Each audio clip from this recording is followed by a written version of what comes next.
Hello, everybody, and welcome to the Malibu Pacific Church podcast here at Malibu Pacific Church. Hey, if you haven't listened to this past week's sermon yet, press pause right now and go listen to that sermon so this podcast makes a little more sense. But again, we're not going to tell you how to live your life, and you're listening to an amazing podcast. So you're here with Joel, and we got Andy. How you doing, Joel? What's going on, and everybody? Yeah, it's going. Thanks for joining in. Thanks for joining in. Yeah, if you're listening to this any time of day as you're driving to work or just at home, working out, all the different things, this is a great time to listen to a podcast. And this is the conversation after the conversation. That's right. Where we dive deeper into what happened this past week here at the Sunday service at Malibu Pacific Church. So, hey, we are at our last single service. That's right. Yeah, for a while. Like this Thanks is for pretty, the reminder. Hey, so surprise, Andy. You're preaching twice this Sunday. Snuck up on me. There we go. Where did August go? I mean, I should just... this is September? Let me just say Merry Christmas, Andy. Yeah.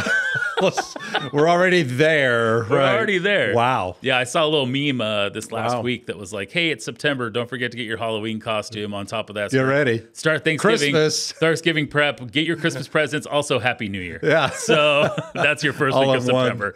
One shot. Exactly. That's great. So we had our last first service. So here's my thoughts.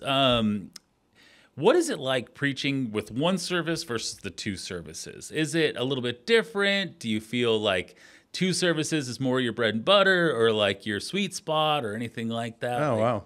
Yeah.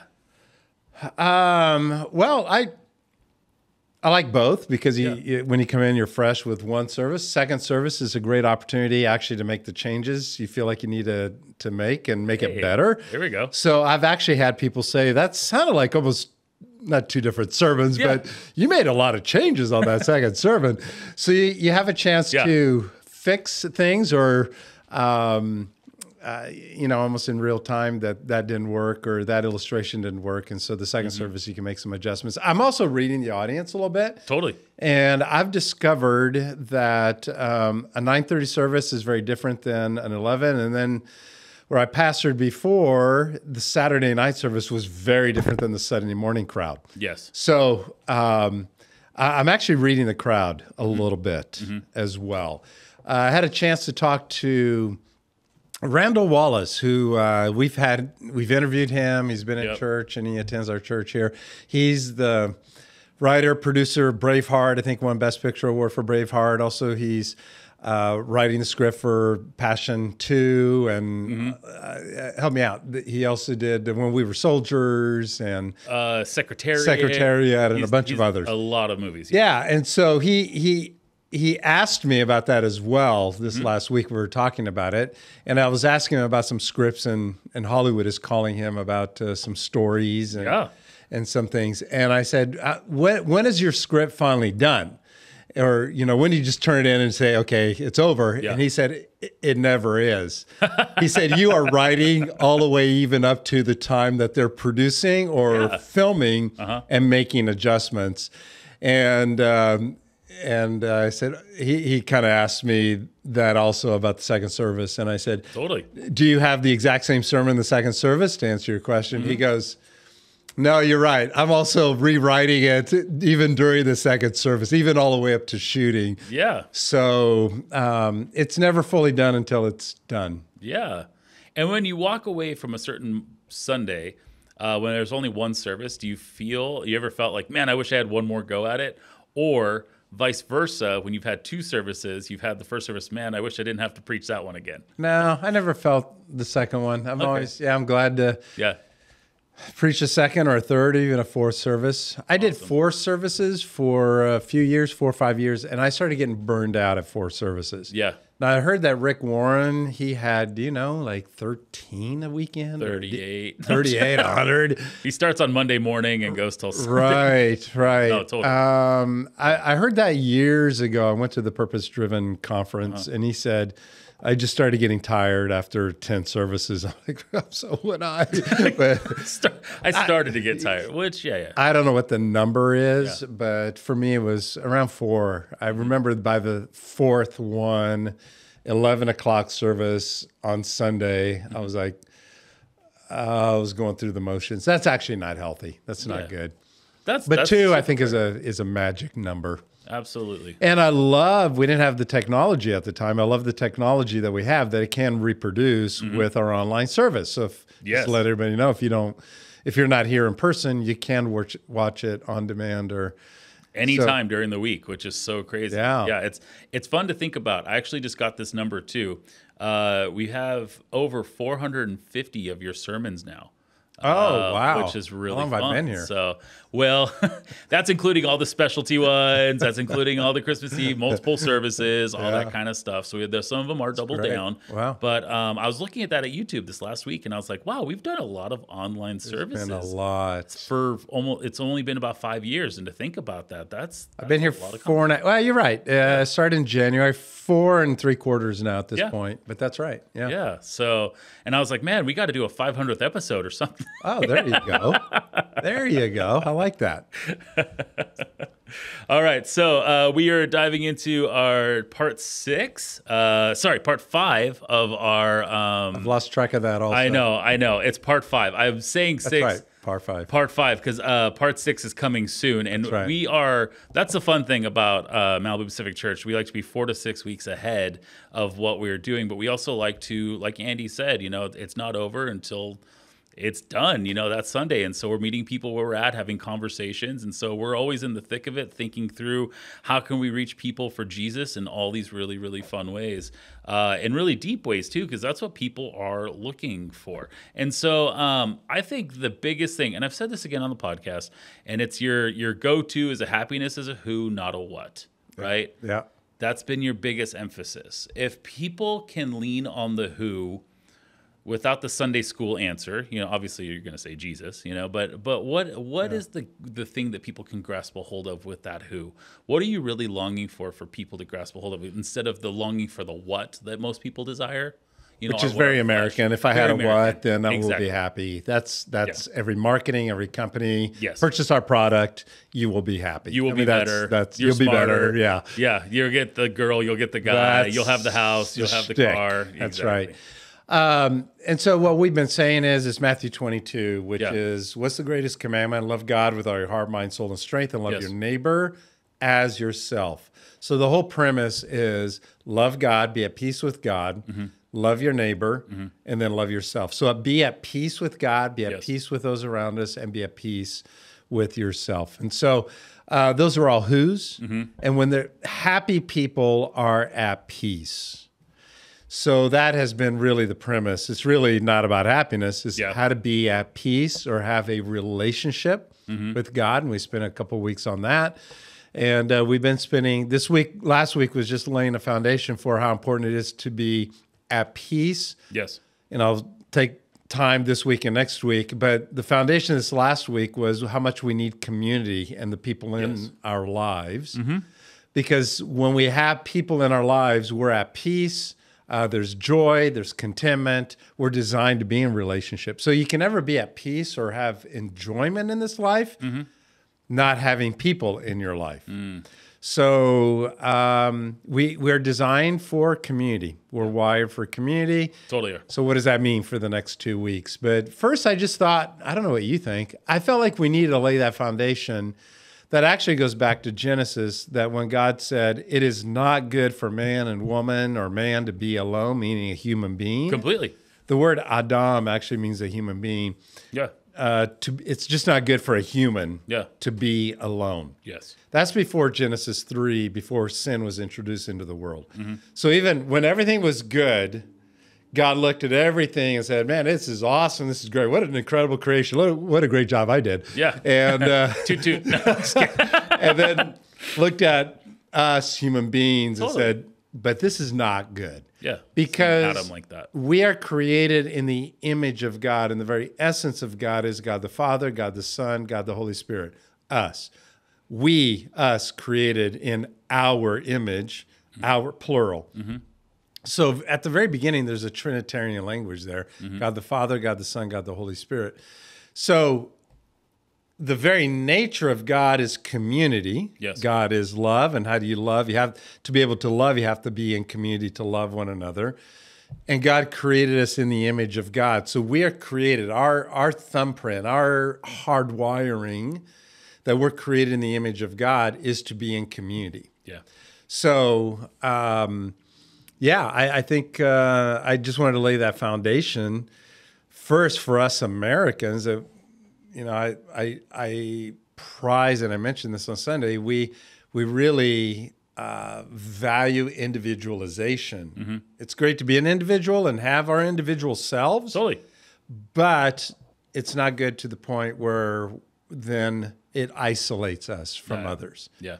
And so when there's isolation, we're not fulfilling our wiring, our calling to be in community with one another. Yes. So that's why I did it this week. I mean, I don't know what you think, but I just felt like it was important to lay a foundation that we need to be in community before we talk about our friends and our family. I think it was so great, too, because with that sit down with Craig T right before, too, which I want to talk about a little bit, I think that it just showed I don't know, the human side of a very well-known actor, a pretty famous person. You know, he's a Pixar character. Oh, yeah. And that's just one of the things he's done in all of his career, to say that, hey, I kind of hit rock bottom. I need community. It's all about God. Like, to show people that who you think, hey, they have it all together, or hey, they have all the what? They have the riches. They have stardom. Yep. They are on, IMDb 100+ times with all these great roles, have been up for all these awards, Lifetime Achievement Awards, all these things. And for them to say, hey, what it comes down to is, I need people. I need people. Well, and also I need a relationship with God. Yes, I did not, we'll repost this somewhere, but yes, I wasn't expecting him to say that, but I'm going to touch on it on our second to last week. But he said I needed to surrender to God.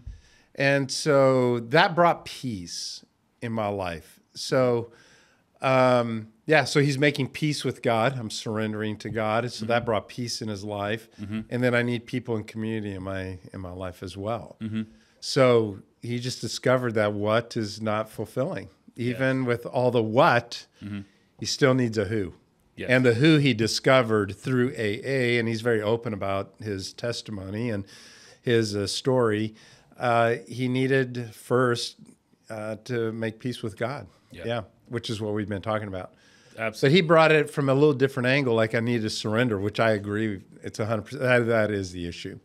There isn't peace with God until we surrender. One of my favorite moments of every Sunday is the patio time afterwards, because it's always been just, hey, how you doing? Like a little bit of fluff talk, but also just, checking in with people. But I kid you not, man, these last couple months, like I think since like the fire, to be really honest, has been like, I'll walk out there and have, good conversations with people. And then boom, all of a sudden, here's this theological question of just like, actually, I don't know if it's a theological question. I think it's more somebody just asking, a really deep question. And this is the moment where I'm like, sitting there, have a Diet Coke in my hand. I'm like, oh, okay, let's go there. Right now with, people are standing around. But somebody came up and they're like, how can I find peace with God if I don't have that trust with God? Like, I just don't trust God. That's good. And I was like, that is a great question. Great question. Yep. Listen to the podcast. I'm going to ask Andy that question. Yep. Yeah. Well, obviously when there's not peace with God or with other people, there isn't trust. Without trust, there's no relationship. So when trust is broken, the relationship is broken. So somewhere there's been a broken, you feel like God has broken trust with you, whoever this person is. But that's why I think we really need to lean into the scriptures. And then secondly, I love to have a conversation, whoever that is, that you're identifying that God broke trust with you because a church broke trust with you, a pastor broke trust with you, or some other people broke trust with you. God is probably saying, hey, wait a second, that church is filled with people, which is broken. So we have a tendency to associate or transfer. Like if they did this to me or a church did that means God did it to me. No, you need to separate that pastor, that church, those Christians with who God is. And well, Matthew 22, love God with all your heart, mind, soul, and strength. Love your neighbor. Those are people. So you have the vertical relationship, and then you have the horizontal relationship. Don't say because some pastor broke trust. And let me just tell you from personal experience, every pastor in America is broken because we're human. Not a single one of us is perfect. Okay, you heard it here, folks. Yeah. This is brand new news. Oh, to every we had no idea. Every pastor is human. If you're listening to this for the first time, please write it down. Yeah, this is. If you heard it here, please let all the news outlets know. Yeah, God is working on us as well. For sure. Yeah. Yeah. So hopefully there's enough humility in every pastor and every Christian that when we mess up, we just say, we're sorry. We're sorry. God's working on us as well. So I don't know the person. I don't know what's happened, but somewhere trust has been broken. Yeah. I can tell you this, disconnect what somebody did who said that they were a Christian with who God is, because God's promises, if God is silent, it doesn't mean he's breaking trust. God's working. Yeah. God causes all things to work out for his good, his purposes for those who love him, Romans 8:28. So I find that in God's silence, actually, it's forcing me, as David said in the Psalms, be still and know that I'm God. That verse is really saying, be still, trust me, and know that I'm in control of the outcomes, you're not. That's where we end up in trouble. That's where every pastor gets in trouble. Every Christian is like, I'm trying to control the outcomes. And for those of us who are type A personalities, we like to win. So we like to control outcomes. Losing is not an option. It's not an option. So if it appears like we're getting ready to lose, we take control and God's going, no, I'm in control of the outcomes. What you're trying to do is make it about a what. And if you have the outcomes, then you will be happy, versus letting me be in control of the outcomes. Because actually, I want the glory. I don't want you to get the glory. So wherever I don't know what the situation is there, but hopefully something in there helped some people out there. Definitely. That God keeps his promises, and he's always with us. He loves us. And when life goes bad, it doesn't mean God doesn't love us. God is doing something. He has the power to work through those circumstances for his greater good. Yeah. Story of Joseph. God is able to work through Egypt, through Pharaoh, for his glory. Yeah. And that means the word is sovereign, is our Christian word, that God is in total control of everything, even though it doesn't look like God's. Where are you, God? What's happening here? Don't you see what's happening here? And so, but God also knows that we gave us human beings the power to make a decision. So brokenness is a result of us making poor choices, and with poor choices, there are consequences. But God's going, don't blame me for that, because I gave you human beings the power to choose, make choices. Yeah, which is free will. Definitely. So whatever's happened with the trust being broken, go back and read your Bible and rest in it. Be still. Say, God, these aren't the circumstances I want, but I'm leaving the outcome up to you. Yeah. And what Craig T. Nelson said, I am surrendering my will to, the Lord's Prayer. Thy will be done on earth as it is in heaven. So I'm releasing, build your kingdom, not my kingdom, your will, not my will, as it is in heaven here on this earth. Which is, like, to be honest, one of the scariest prayers. Oh, to my be goodness. Like when people say it, like, nonchalant, or it's funny, we teach kids that, and I sit there with my kids, I'm like, this is like a really huge prayer to be praying. That's right. This is us surrendering to surrender. God. This is saying we want heaven on earth right now. That's right. We know that in heaven, everything is true, everything's right, everything's fixed, everything's good. But on top of that, to get to that point, you have to surrender and die to yourself. That's right. That's really what it is.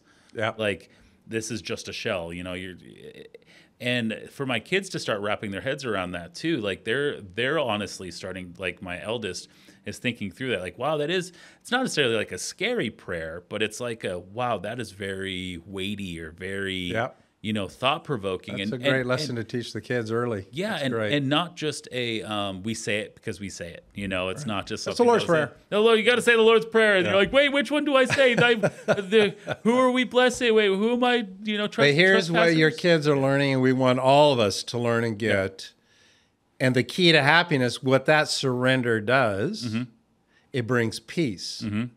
That God is in control of the outcomes, not me. Yes. I can breathe. Yeah. And people at peace are happy because I am not responsible for the outcomes. Yes. There's joy, there's peace. I can relax in this life.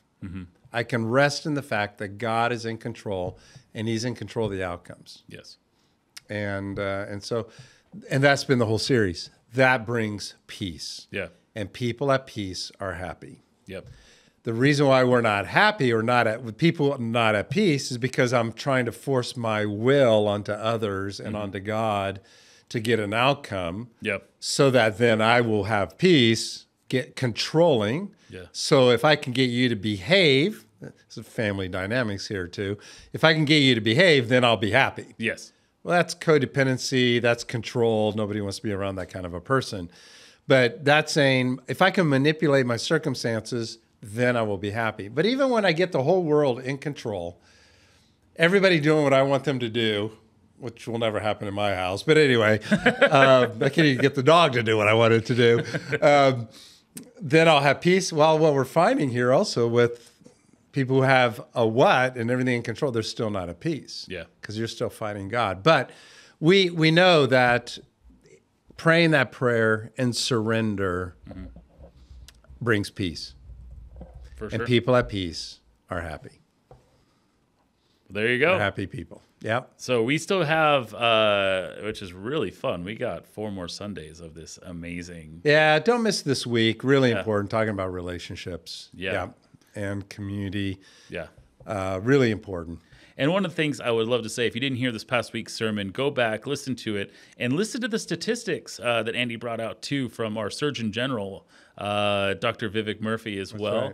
Right. There's some really great things. And for more resources, you could just hop online, Google that, and really see that loneliness is an epidemic. And on top of that, one of the best ways to cure an epidemic, what we've learned through what we've said in the past weeks from Harvard, from the Bible, is being at church. And so we want to invite you this Sunday. You are invited, you, your friends, your family, everybody, frenemies, everybody, to our 9:30 and 11 o'clock services that are launching this Sunday here at Malibu Pacific Church.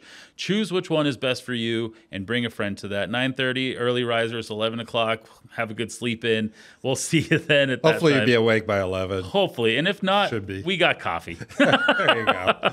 And with that said, we will see you here on site or online for our session 6 for How to Be Happy, the sermon series that just keeps on giving, because let's be honest, let's talk about finding our happy and how that's through Jesus. So with that said, everybody, if you haven't hit the subscribe button yet, hit that subscribe button. If you haven't hit the share button, hit that share button and share the sermon with somebody who needs to hear it. There's also 4 other parts to this sermon series so far. So go back to number 1 if you haven't listened to that yet and listen to the sermon series. It is totally worth the listen because it will change your life. With that said, we'll see you at church. We'll see you here in the community, on site, online, 9:30 and 11. We'll just keep saying it. Don't want you to miss out. 9:30, 11, 9:30, 11, 9:30, 11 this Sunday. And everybody have an amazing week, and we'll see you next time here at Malibu Pacific Church Podcast. Take care, everyone. Take care.